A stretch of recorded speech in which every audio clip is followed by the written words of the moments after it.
We're sure you've been asked, how many kids is too much? 3 kids? 4? How about 69? Is that enough children? The Guinness World Record for the most prolific mother ever belongs to the wife of Fyodor Wassilief, who lived in Russia in the early mid-1700s. Her name has been lost to history, but the legend of her 69 children was not. That's right, 69 children born from a single woman. If you're thinking it's impossible for one woman to birth 69 human beings, you wouldn't be the first to question this story's legitimacy. But if there is even a chance of this story being true, then it's certainly one we want to look into. The evidence of this legendary tale comes from an issue of the Gentleman's Magazine in 1783, in which it documents a letter from an English merchant to his family in England. In the letter, the merchant explained that he had met a man from Moscow who had, by one wife, 4 sets of quadruplets, 7 sets of triplets, and 16 pairs of twins.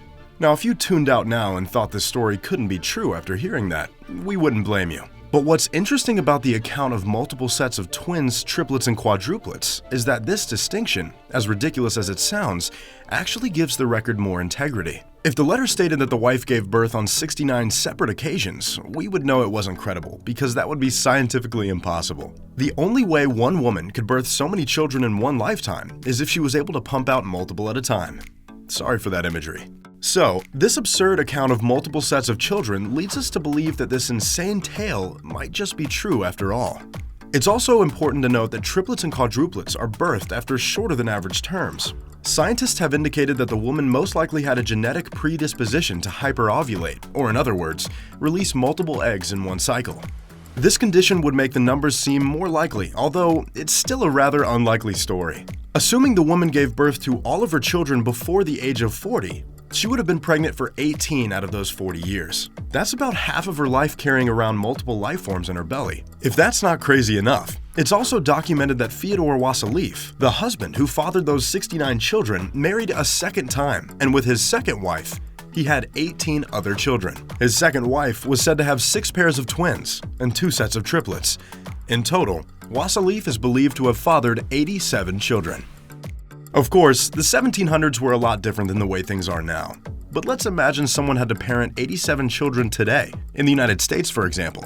The Department of Agriculture states that the average estimated cost it takes to raise a child through the age of 17 is $233,610, or about $14,000 annually. Multiply that by 87, and it would cost you $20,324,000, or $1.2 million a year to raise 87 children.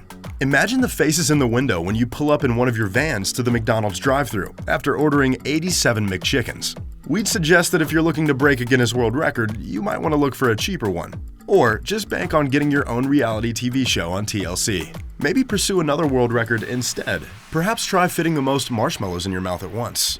Should be more cost-effective. This crazy story got us thinking about other records concerning childbirth. So we looked into some more outrageous stories. Just this year, an article was written about an American woman in Indianapolis who gave birth to 17 babies at once. The article went on to explain that Catherine Bridges and her husband used medical assistance from a fertility clinic after years of trying to get pregnant.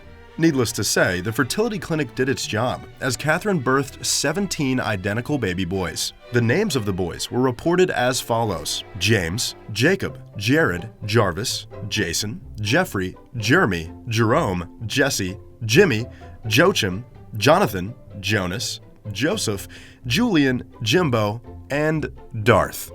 Yes, 16 identical boys with names starting with J and one named Darth. We're not super sure how that's going to play out, but we wish them the best. Or at least, we would wish them the best if it were all true. As it turns out, the whole thing was just a hoax, and the article was completely made up. There have been pregnancies in which 9 fetuses have developed, but in all of those cases, only a few of the babies were born. And even the ones that did tragically passed away after just a few days. The youngest woman to ever give birth to a child was only 5 years and 7 months old.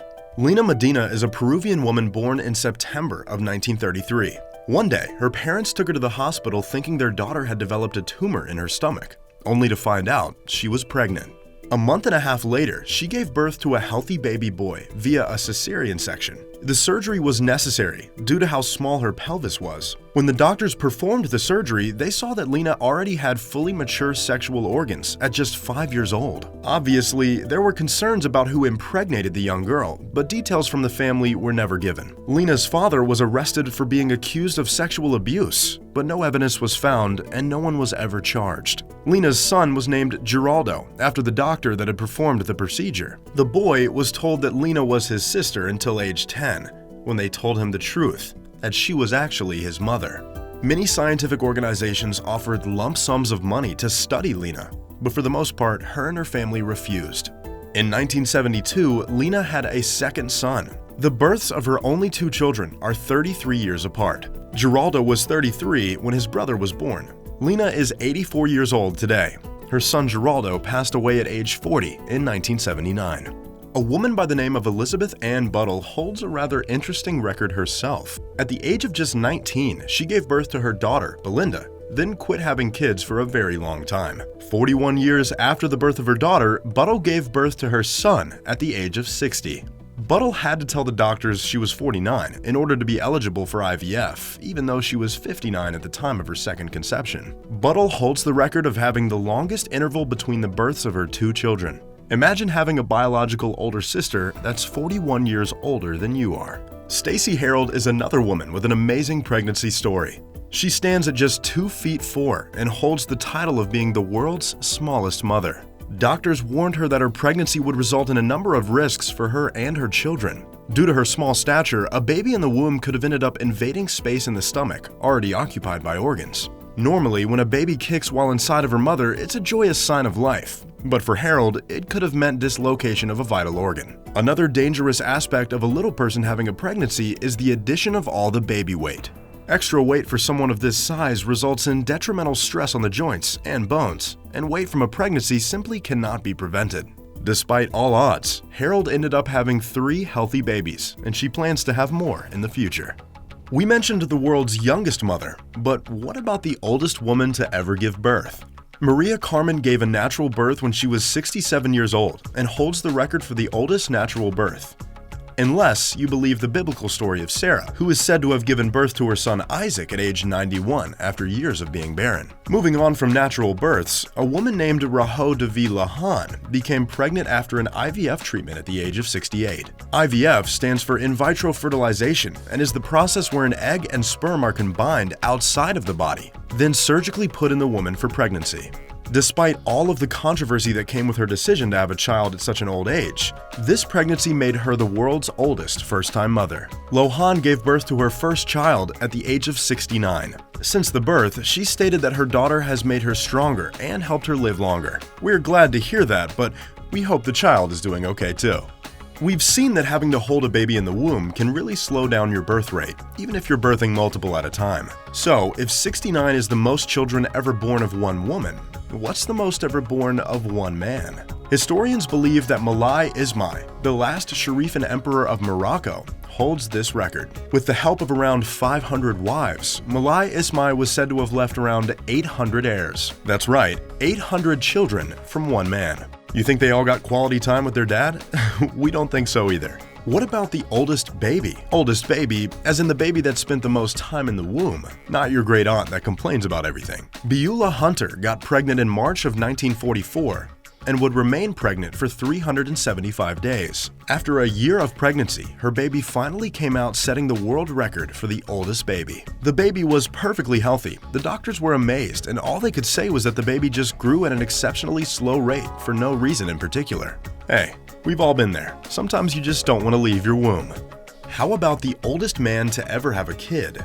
An Australian man had his last child when he was 93 years old. He would live to see that child's 7th birthday and his 100th. What about the youngest grandfather?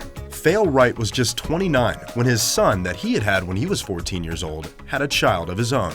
Imagine having a kid at 14 years of age, regretting it, then finding out 14 years later that your son did the exact same thing. And the world's youngest grandmother? At the age of 8, Mum Z became a mother, and at 17, a grandmother. The father to both children was Chief Akiri. Akiri was the leader of a tribe in Nigeria and clearly not one of morals. Here is another incredible pregnancy story that we think you'll find interesting. Sarah Connell of Chicago tried to have a child for years. Tragically, she had 2 failed pregnancies and eventually stopped ovulating before she could successfully give birth. Despite these obstacles, she was still determined to have a child. In a miraculous and heartwarming gesture, her own mother, Christine Casey, offered to serve as a surrogate mother for her daughter. A copious amount of tests were performed to determine whether the 61-year-old was safe enough to carry a baby, and once the tests were satisfied, the doctors cleared her for a post-menopausal birth. The baby was born less than a year later. Needless to say, this 61-year-old is the first woman to ever give birth to her own grandson. So, what's the most shocking record on this list? What would you do if you had 69 children? Would you rather have a 14-year-old father or a 93-year-old father? Let us know in the comment section below. And as always, thanks for watching this top trending video.